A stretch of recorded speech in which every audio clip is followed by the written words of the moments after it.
community members that spent time with us this evening, completing our Summitville tour. Grateful for their engagement. We just pray that your wisdom would shine in this room throughout the remainder of the night. That's in your name we pray. Amen. Please join me in the Pledge of Allegiance. Allegiance To the flag of the United States of America, and to the republic for which it stands, one nation, under God, indivisible, with liberty and justice for all. Yeah. Madison-Grant School Board is called to order. All board members are present except for Mr. Haynes and Mrs. Keelish. Mr. Mann. Vision at Madison-Grant United School Corporation is to inspire, cultivate, and promote excellence in every Argyle. Followed by our mission, Madison-Grant is an innovative education community empowering students to be future ready. And for our guidelines to public comments. The public is always invited to speak before the board. Please stand when recognized by the president and state your first and last name. Comments should be addressed to the board and be limited to items on the agenda. No complaints or accusations regarding personnel can be allowed during this public discussion time. A time limit of 3 minutes will be given. If more than one person is represented for a group, only one spokesperson will be heard. There is an opportunity for additional comments on non-agenda items towards the end of the meeting. Hearing none. Great. Go to our favorite part of the board meeting, our spotlight on education. Yep. So this evening, we have Mr. Brown and his guests from Summitville Elementary School. And I believe we have one guest from Park Elementary as well. But to begin, we'll turn it over to Mr. Brown and Mrs. Duckwall. All right, so we have this evening, we have some of our students from second grade. So in second grade, we take a reading test called iRead. This is the second year that it is required for second grade students. And so this year, I wanted to make sure to honor, because we had a high percentage of students that passed that test. We had 34 students who passed that test in iRead out of 76. So reaching that halfway point of the second graders that got to that passing mark, which is phenomenal. So that means they're past that. They don't have to take it again in third grade. And just really, really proud of the work that they did. Their teachers, we have their teachers back here, a couple of their teachers with us. So we have Mrs. Lambert, Ms. Haney back here that have done a great job with them, as well as obviously all the parents and the guardians you see with them that work hard at home on those reading skills. So really, really proud of those students. I do have a list of them. It's going to take me a minute, but I'll get through them. All right, so here's who we have that passed. Not all of them are here tonight. Mr. Brown planned this the same night as that PTO skating party. So, Mr. Brown, if you do announce some students, I would just ask that you would make your way and come here into the middle. Okay, so as Mr. Brown announces your name, just filter your way here into the middle. All right, we have Billy Bailey, Madison Gibson, Nora Collins, Henry Stevens, Adeline Morrison, Isaac Hall, Liam Russell, Ellie Stroud, Paisley Phillips, Bentley Meisner, Ryan Burmaster, Jaslyn Cole, Jace Jessup, Riel Hollingsworth, Sephora Dunham, Talon Ryan, Addison Miller, Haley Markham, Sadie Craig, Wyatt Flowers, Ridley Kerrigan, Mason Chappell, Jackson Miranda, Gianna Shockey, Austin Klein, Judd Fillenworth, Walker Nelson, Isabella Lyons, Jackson Herniak, Noel Mansfield, Emery Miller, Emily Balmer, and I have two left. Last but not least, I do want to draw special attention to these last two. These last two I'm going to name perfect score. First time ever taking the test. Perfect score. Aubrey White and Alyssa Atkins. Yeah.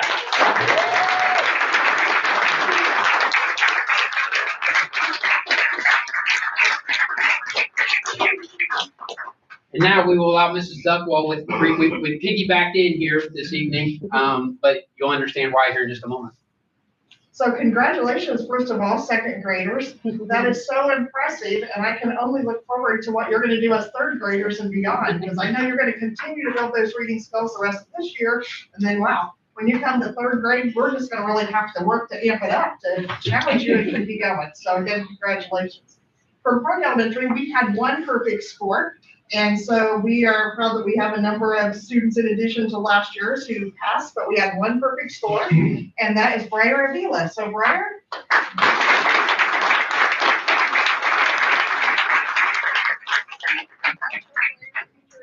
Mrs. Gray, so we thank her for her work with not only Briar, but the rest of the class. Thank you.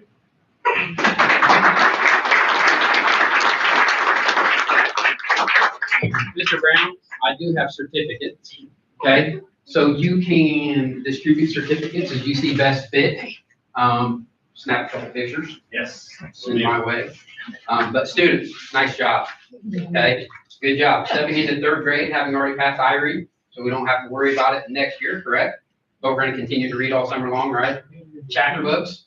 Chapter books? Okay. Parents, thank you guys.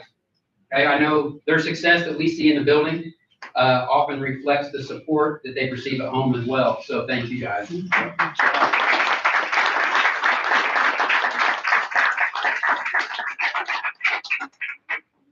If you want, students, we have certificates here, the teachers will find in here.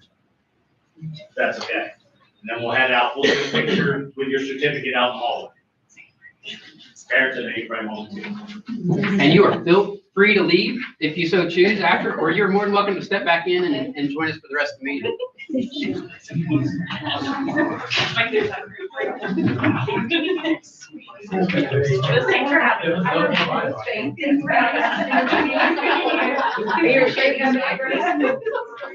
Bruce, are you recruiting? Are you recruiting over there? No, ma'am.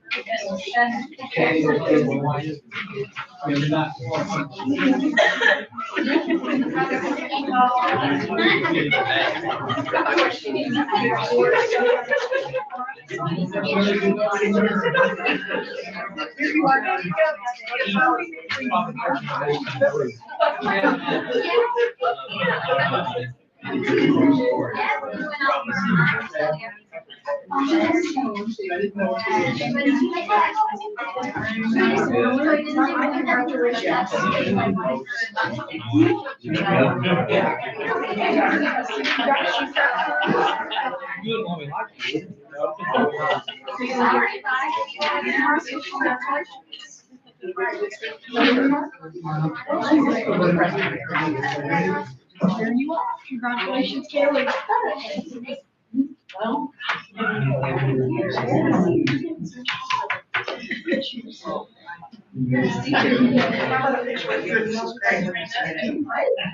Hey, Mrs. Duckworth, is that his bag? Yep. Thank you. He was asking who the president of the board was. The president, that's what you say. I said, that's Katie. And she was, I thought Mr. Mann was. I said, no. She's Katie, she's Mr. Mann's boss. There you go. And he goes, oh. Oh, that's funny stuff. All right, we gotcha. All righty, we're gonna move right along here. The minutes have been distributed. Could I have a motion to approve those? Mr. Stanley first, Mrs. Longacre, all those in favor? Minutes approved as read. Approval of vouchers. So the vouchers you have in front of you this evening, you have EFTs in the amount of $1,280,530.09. You have checks number 10-260 through 10-328 in the amount of $240,667.10. You have the February 27th payroll of $291,900.91 and the March 13th payroll of $287,611.77, coming to a grand total of $2,100,709.87. Have a motion to approve vouchers. First by Mrs. Martin, second by Mr. Stanley. All those in favor? Motion passes. The next item we have this evening is our approval of personnel as shown in your packet. Do you have any questions? Comments? Have a motion to accept the personnel as presented? First by Mr. Stanley, second by Mrs. Longacre. All those in favor? Motion passes. On to approval of donations. This evening, you have one donation in front of you from Union Chapel Community Church in the amount of $50 to support FCA, or Fellowship of Christian Athletes, at Madison-Grant Junior Senior High School. Okay, could I have a motion? First by Mrs. Longacre, second by Mrs. Martin. All those in favor? Motion passes. Approval of fundraisers. This evening, you have a fundraiser in front of you from the Madison-Grant Junior Senior High School baseball team and our athletic department for their annual bowling fundraiser. Have a motion for a fundraiser. First by Mrs. Longacre, second by Mr. Wybrew. All those in favor? Motion passes. On to our Action. action items. So the first action item that I have before you this evening is seeking approval of our 2026-27 Madison-Grant Junior Senior High School Curriculum Guide and Course Description Book. Those were that was distributed. Do we have any questions? Comments about that? Could I have a motion to accept? The copy we got was black and white, looked like a fax almost. Like, is that what we expected? That was a scanned in copy. Okay. Is that the version that we'll throw out? No. Okay. The other version was a lot cleaner. Okay. Anything else? First by Mrs. Longacre, second by Mrs. Martin. All those in favor? Motion passes. The last action item I have for you this evening is claiming surplus on some weight room equipment out of our weight room here at Madison-Grant Junior Senior High School. This is part of our decluttering. The items have been listed on that surplus list. I will tell you that I will offer those items for sale to our community through our silent auction process that we've begun. I will most likely not place that silent auction live until we come back from spring break. But when we return from spring break, I will publish that silent auction for 30 days, give our community the opportunity to buy any of those items. Again, this is a decluttering of items in our weight room. Any comments? Could I have a motion, please? First by Mr. Stanley, second by Mrs. Longacre. All those in favor? Motion passes. On to miscellaneous. Okay, a few updates for you this evening. The first item I have for you that I've placed in front of you is just an initial view of our transfer policy. So board policy 5111 is in regards to transfer students. By May 1st each year, we have to make a decision on what those out-of-district transfer numbers will be permitted, and our request to enroll deadline. So what I've proposed here in front of you tonight for your review is our most recent ADM count by cohort, the in-person transfer cap that I've initially come up with that can be discussed, and where that leads to a total cohort count. And also to mimic last year, I am requesting that we make that enrollment deadline June 30th, 2026. For that out-of-district transfer request deadline. That allows us to appropriately staff over the course of the remainder of the summer as we head into a new school year. Is there an attachment on that I'm missing? No, you just have a hard copy in front of you. Okay. Yep. Well, that makes it a little more And again, clear. this is just to put it in front of you tonight. We won't vote on this until April, but I just want you guys to be able to review this. Ask me any questions that you want to ask, provide any feedback you wish to provide, but I'll bring an official recommendation to you guys in April.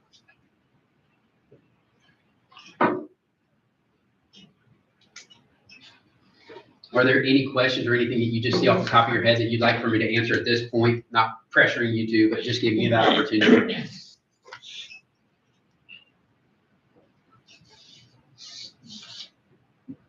As a reminder, each of our cohorts are in 3 sections currently.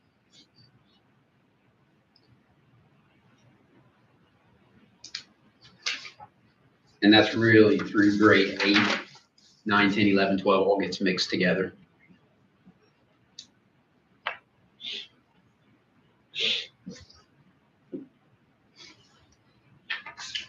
Okay, so hearing none at this point, and you guys have that information to continue to review, please feel free to reach out with any questions you may have in regards to that.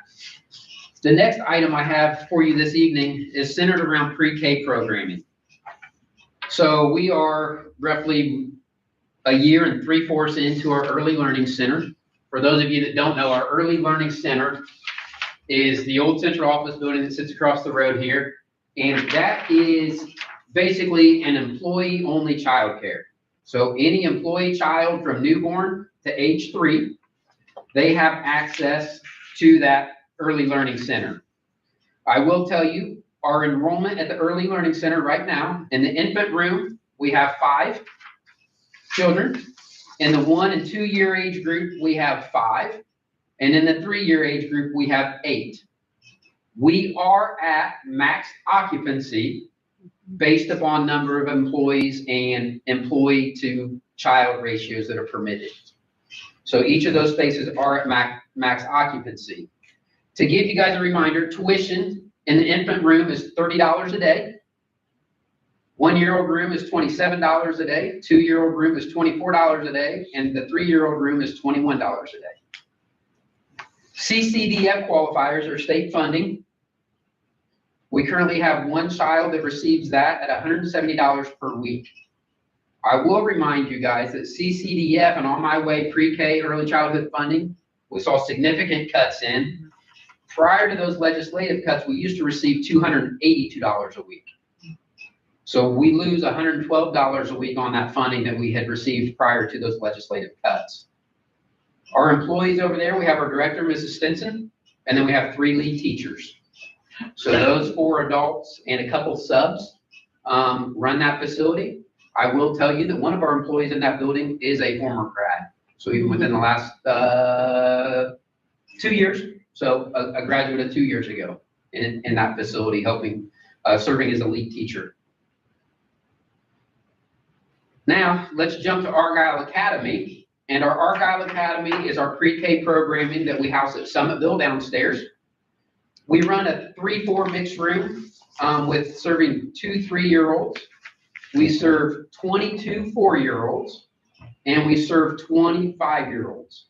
So 44 total students in our pre-K Argyle Academy program at Summitville. The tuition rate for that program is $95 per week. CCDF On My Way qualifiers, we currently have 10, and we receive $147.82 per week. Prior to legislative cuts, that dollar figure used to be $346 per week. So where we were receiving $346 per week, that's been cut by nearly $200 to $147.82 per week. Our employees in that portion are 3 lead teachers and 3 instructional aides. So in each classroom, there's a lead teacher and an instructional aide. To give you an idea of background of our 3 lead teachers, one of those teachers has an associate's degree in general studies and is currently pursuing a bachelor's degree in elementary education. Another has an associate's degree in early childhood development and is currently pursuing a bachelor's degree in special education and elementary education. And our 3rd lead teacher is a recent graduate who has the child development associate credential. So that is our staff in our Argyle Academy. Now, I'm going to give you a little bit of an idea of revenue and expenditures tied to our pre-K programming. I think when we started this ELC building, the idea of starting that facility was providing a service to our employees, to our younger employees that were having children, that faced the dilemma upon having a child of, do I go back to work or do I stay home? Mm-hmm. And so as we opened that facility, it was always my goal that with revenue and expenditures from Argyle Academy and revenue and expenditures from our Early Learning Center, we would be roughly in the mix for, I'm going to say, $40,000 worth of expense on an annual basis. I saw that Early Learning Center as a benefit to our employees. As with any other benefit, they come with expense to the district. So I just automatically accounted for roughly $40,000 once we used up our fund balance. We have ample fund balance. I will tell you that our current fund balance at the end of calendar year 25 was $140,551. Okay? Now, at the start, June 30th of 2025, our fund balance was $191,000. So where I've accounted for approximately $40,000 to $50,000 of district funds to help offset the expense of our pre-K programming, you can see that we've already met that in the first 6 months of this school year. Much of that is tied to the cuts that we've seen in CCDF and On My Way funding. This is not a financial crisis at this point. This is me presenting data to you guys proactively so that you can see trend data, so that you can assess the impact that we see in the CCDF, and so that we can continue to have conversations moving forward. So I, more than anything, just wanted to give you guys an update of the pre-K programming that's happening within the district, where we currently stand from a revenue and expense standpoint, and to outline number of kids we're serving and the population of employees that we're serving those kids with. So purely informational, purely just so you have data in front of you as it relates to pre-K programming at Madison-Grant United School Corporation. I will remind you too, when we launched this building over here, we had a grant that helped us launch that facility. So we knew that grant wasn't an ongoing revenue stream, but we did use for facility improvements, supplying that facility, equipping that facility, and those pieces. That grant did also help us to offset the salary of the employees up to a certain amount.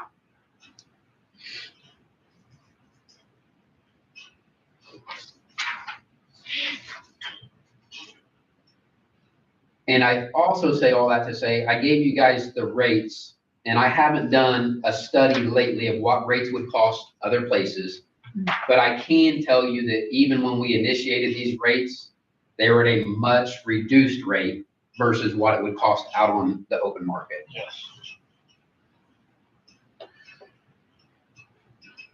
And I think we see that reflection in the enrollment. Yeah. Especially in our early learning center right now where we're at capacity based upon staffing. I also say that to say that we haven't turned an employee child away either. So even if we were to get to a spot where we needed to add an employee, there would be a commitment to add personnel if that's what we needed to do. It's a great benefit. It's a great benefit. So there is no wait list. There is no wait list at this point.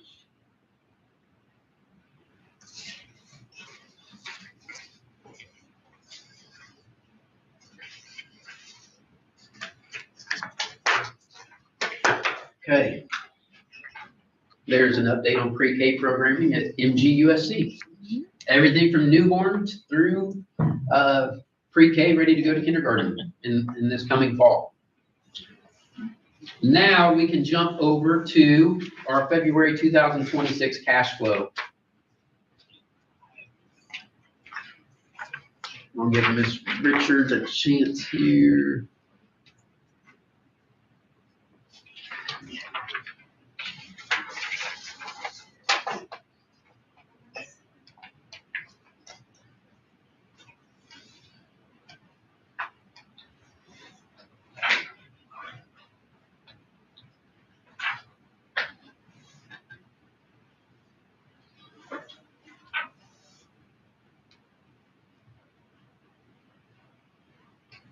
No, that's January. It was your previous email. If you just hit the back button, or no, you're okay. Put it back in, start to put cash flow again. And it's right there, the first one. Oh, the very first one. Yep. Thank you. It's hard to see over here. Nope. I was gonna say, Ben's eyes are great. Now that's hard to see unless you zoom in. Yeah. Now the test. All right, let's start in our education fund. The month of February, we started the month with, speaking of hard to see.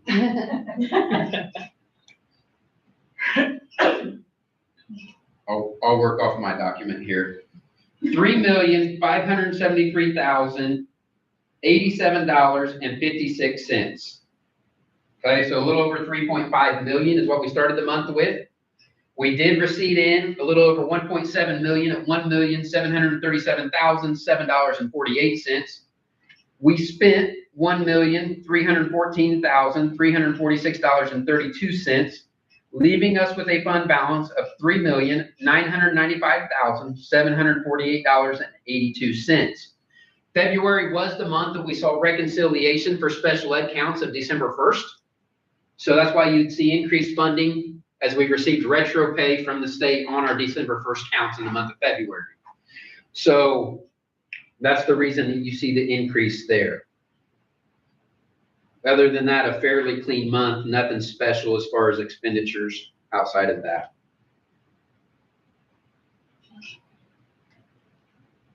Any questions on the education fund? Does that increase carry over to the rest of the months? So that increase will carry over, but not the retro pay. So not that same amount of increase. The 83.5 will need to be adjusted. Yeah, so in special ed grant, we saw in person, we saw 150,000 where we've been seeing 70. So that will be more than 70, but won't be 150. And the same thing for our virtual as well. Virtual, we had been receiving 83,000 and we received 240,000 in February. So they retro pay us going back to July. Yeah.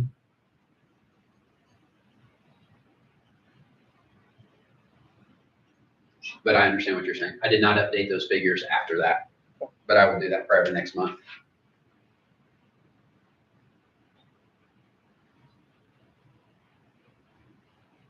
Any other questions in regards to the education fund? Okay, we'll move to an easy one and we'll move to our debt service fund where we saw no activity for the month of February. And we started and ended the month with a fund balance of $514,220.31. I'm assuming no questions in regards to no activity. So we will go to operations. In operations, we started the month with a little over $2.9 million at $2,910,629.27. We did receive $23,302.29 in revenue, majority of that being bank interest. And we spent $293,344.38, leaving us with a fund balance of $2,640,587.18. Just as a reminder to those in the crowd, you think, oh my goodness, you only brought in $23,000 and you spent $293,000. That is our fund that is funded with property tax revenue. So we don't see significant revenue in this fund until the months of June and December.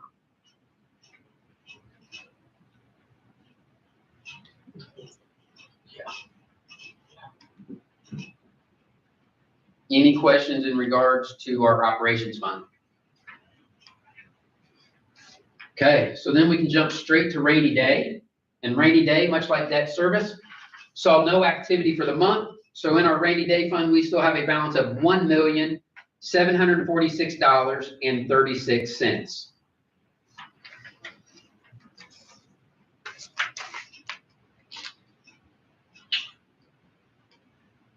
ADM, we have our true counts from our February 1st count, where we were at 894.7. Scroll down a little bit more, Mrs. Richards. To give you guys an idea, and I was asked this question at Summitville tonight, even going back, I have data here back to 2020. So our February count in 2020 was 1,075. And our count in February of 26 was 894.7. So you can see that's nearly, what are we at, 180 roughly over that 6-year span.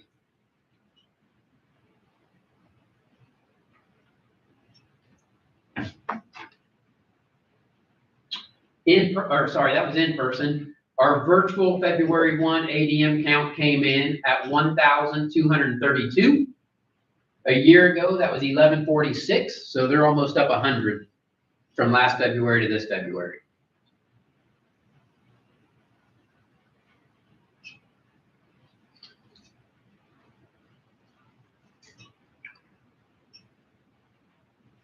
And it's been a couple months since I've given you guys a construction fund update.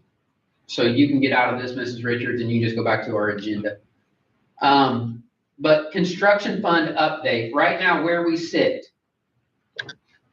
at the end of February, we had a fund balance in our 23 construction fund of $993,607. We have $280 worth of remaining contract. So I'll see one more bill from Lancer for $280, leaving us with a balance of $993,327. Now of that, I will tell you that $112,000 has been committed to the irrigation, the new bleachers, some of those things we'd already discussed previously. So the balance that I see that we have access to is $880,902.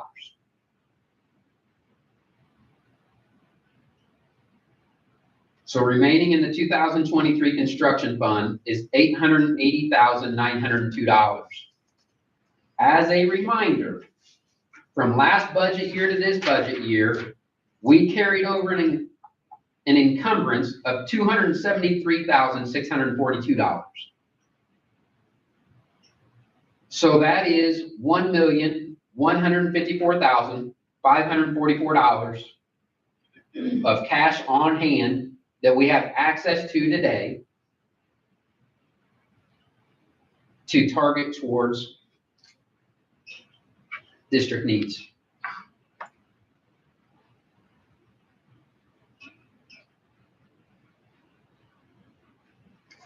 So I know it's been a couple months since I provided you guys an update with those figures, so I just wanted to provide that update this evening as well.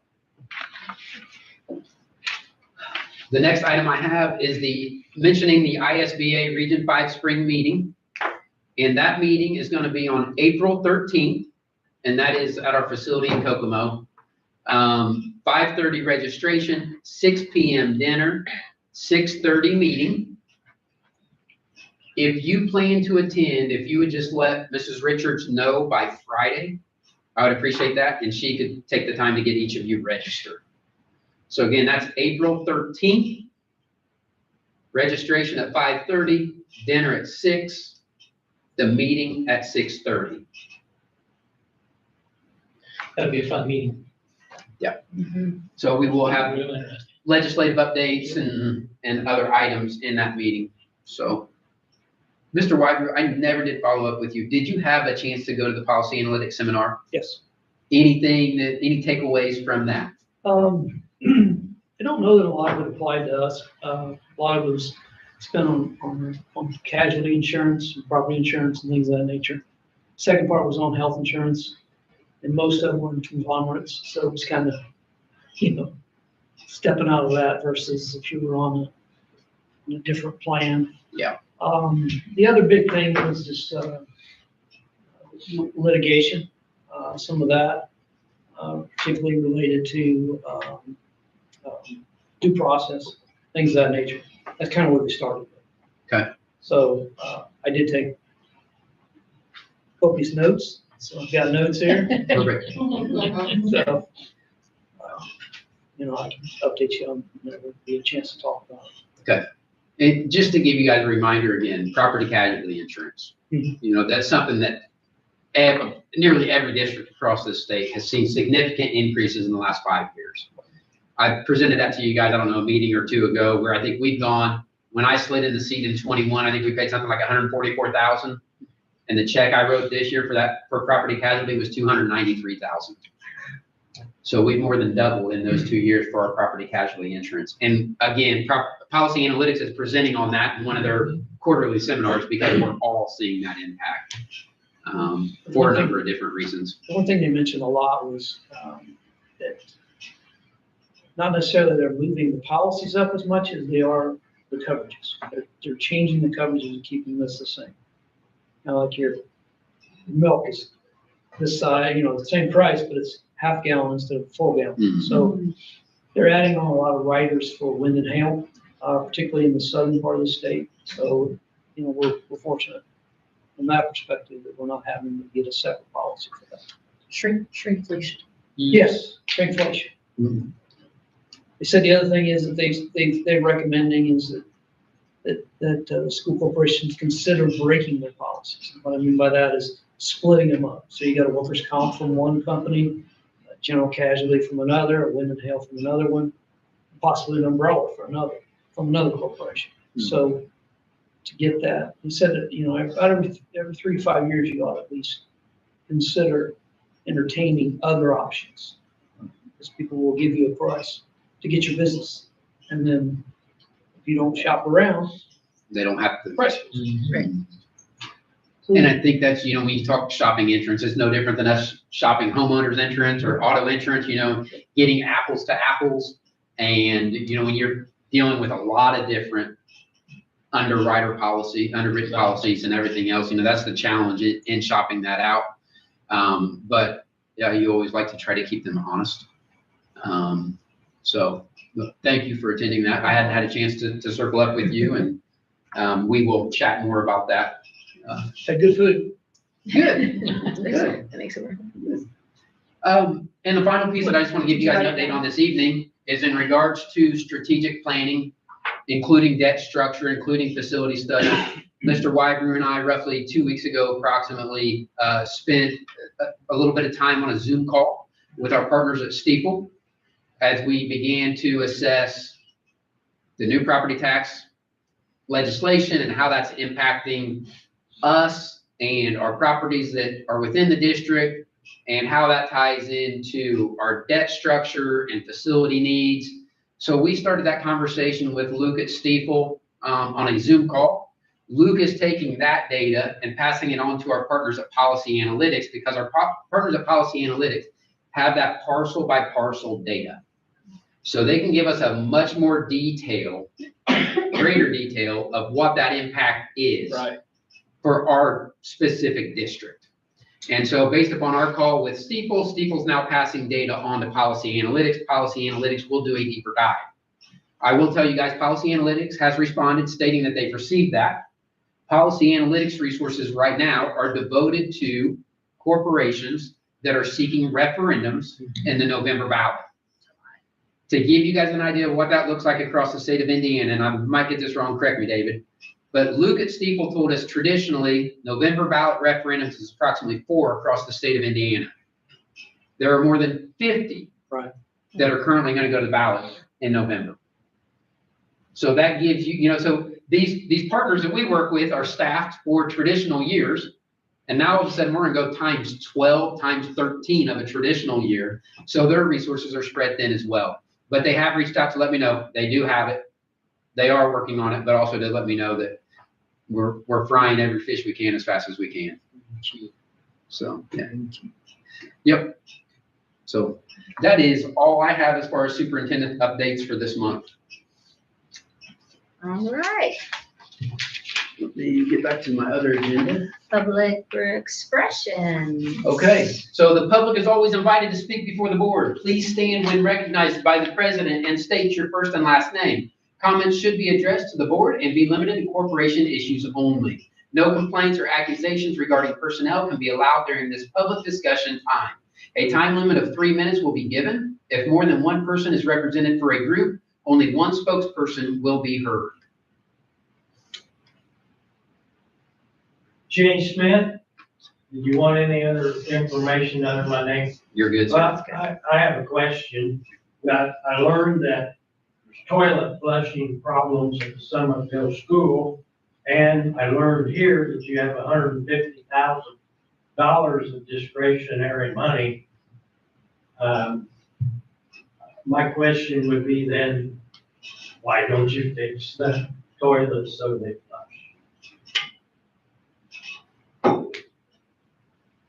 Thank you, sir.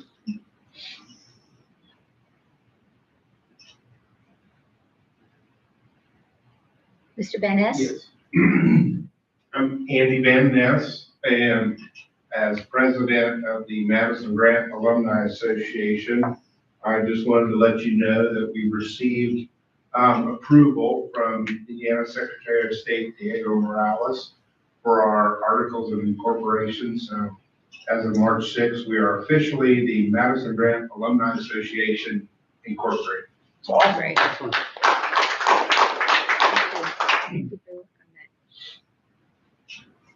Anyone else wish to speak? Jay Smith, and will my question be addressed? I will reach out to you personally, Mr. Smith, and whether you choose to come to the office or we have a conversation on the phone, you and I will have a conversation. Sounds like a plan. Thank you. All right, anyone else? School board expressions. I do.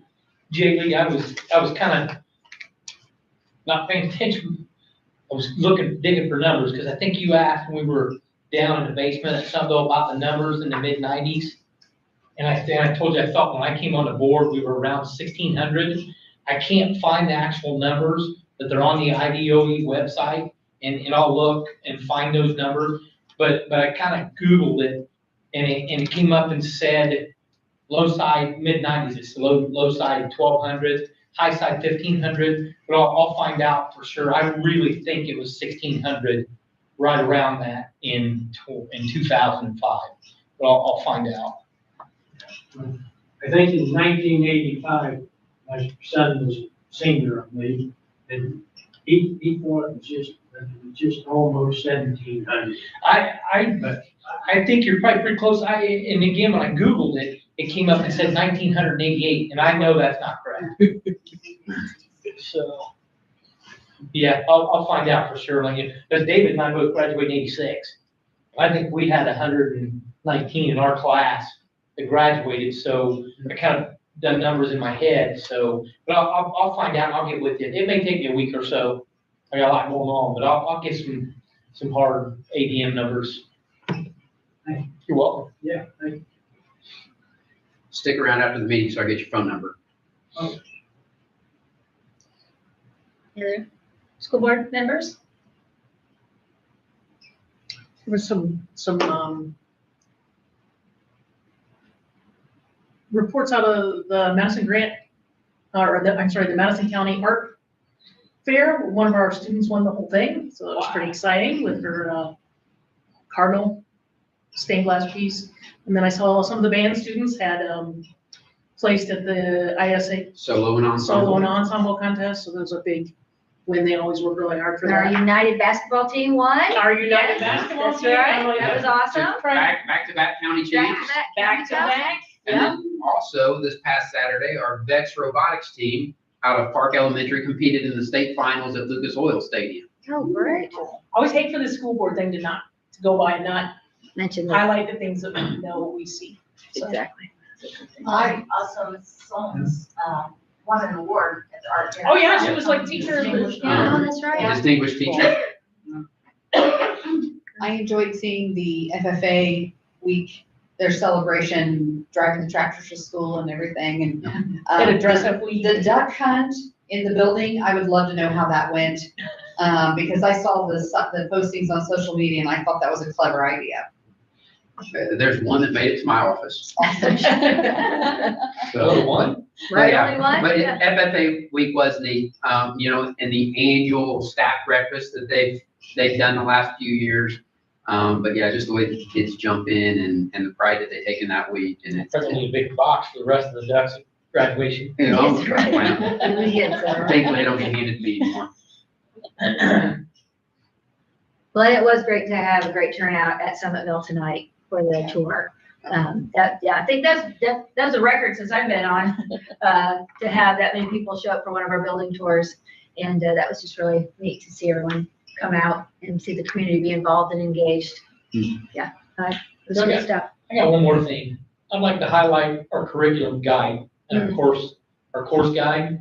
Just for everybody here, my wife and I were at a meeting back in January, and there was a gentleman telling us about all the different classes that his granddaughter has available to a large prominent school in the indie market. And he handed it to my wife and he told her, he said, hey, you're a guidance counselor. You guys really need to look into this. You guys need all this. And she looked through it and she read the whole thing and she looked up and she said, yeah, she said, I think you're right, but they only offer 3 more things than we do.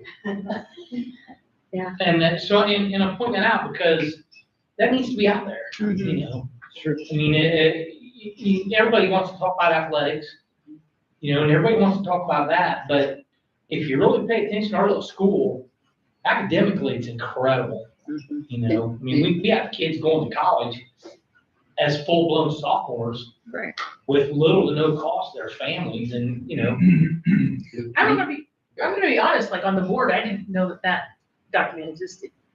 So after being on the board and having to read some of these things, I was like, this is a valuable resource that It really is. I'm not sure parents Right. kind of know is out there, and, And that's really more than anything, that's kind of what I wanted to point out. I mean, our little school is incredible with what we do academically, you know, and I remember a school board member who really used to light us up because of academics. I mean, this school board member was really all over us, you know, academics, and I talk to this school board member about once every 2 years, and I have to remind this school board member, we had a class graduate with and saved their family $1.6 million, wasn't it?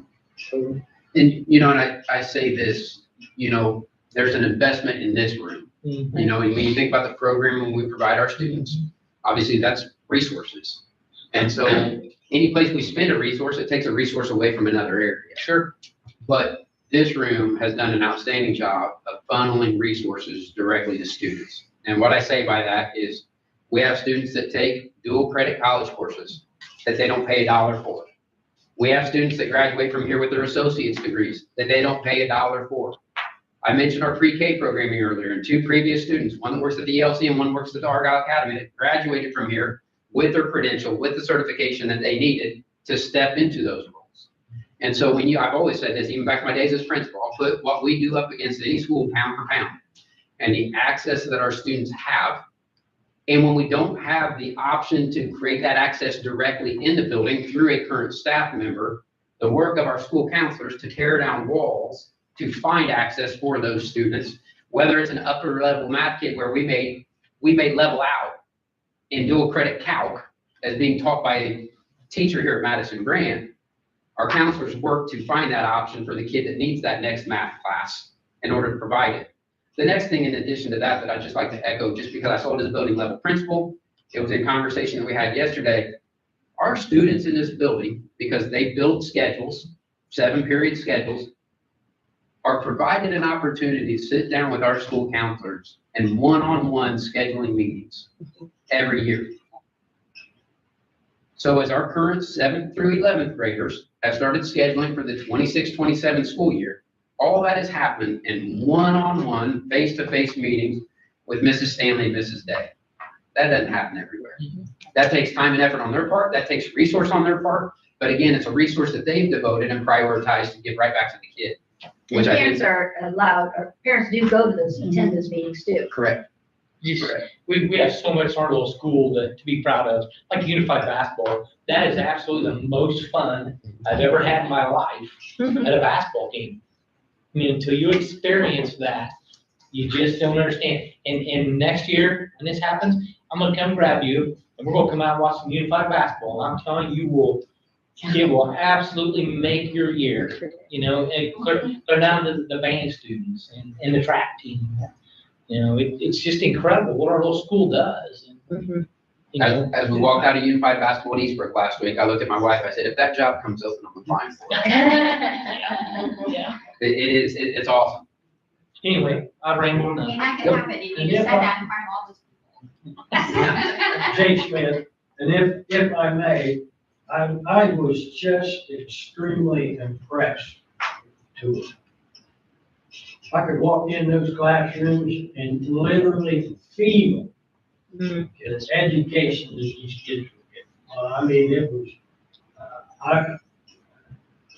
I wish that everyone in the community Right. had walked through that school. Every time I entered a classroom, there was education screaming. Just beautiful, just precious. And Thank you for that. and I just feel so good about it. Education is such an important thing in people's lives. And I'll go right along with what I know you- Bruce said there, and that, man, the kids are learning, and I want to also brag on the college credits. I've learned about that over time, and that's just fantastic. That is just a big, fantastic deal, and a lot of them are having a year of credits when they graduate out of Madison-Grant. So just praise you all, fantastic. Thank you for that. Thank you. Yep. One more week to sign up for the trap team. Trap shooting ends Monday. So far, we have about 20 students signed Is that up. what you have, 20 so far? So far, yeah. So we'll see how many come out for Monday, but a side note. Anything else? Upcoming events? April 14th and April 28th, we will be right back in this room at 7 o'clock PM. Okay, I have a motion for adjournment. First by Mrs. Longacre, second by Mr. Stanley. All those in favor? Meeting adjourned.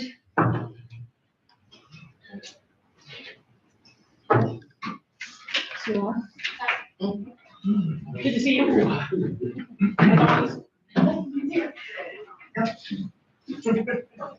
See, Andy, congratulations. It's fun to hear that.